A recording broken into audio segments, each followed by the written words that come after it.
Higher education educates all of the future leaders in business and in government in society, all of the professionals, including the K through 12 teachers.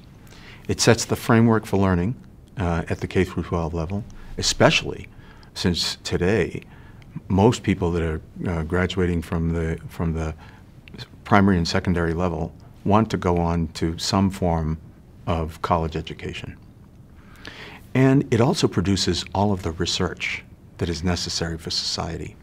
On top of that, most colleges and universities are like mini cities. They feed and house students and faculty. They use a lot of energy. They have a lot of transportation. They're using a lot of resources and goods for everything they do in the classroom and outside the classroom. They have large sports facilities. So they are a microcosm of the rest of society.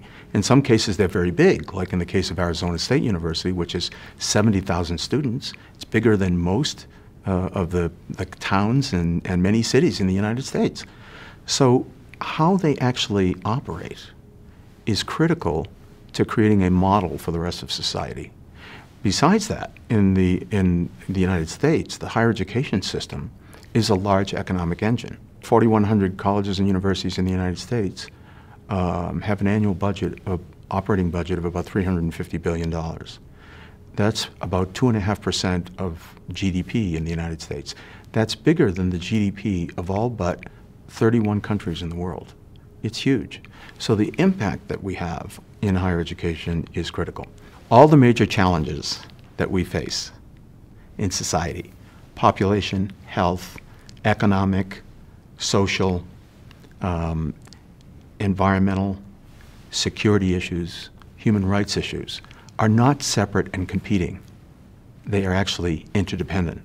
And yet, higher education is organized by teaching people to be specialists in individual disciplines and is not educating them to understand how we can create win-win-win situations for as many people in as many circumstances for the longest period of time. So in a sense, higher education is part of the problem, but it's also part of the solution, because every year in the United States we turn out 3 million graduates from the higher education system. Imagine what it would be like if they had the knowledge and the skills that can help us create a sustainable society that is running on renewable energy, that is really built on the concept of eliminating the concept of waste, where we have a circular production system, so that, you know, someday when my computer is no longer functional, that it can be brought back to the company that made the computer and turned right back into a new computer again.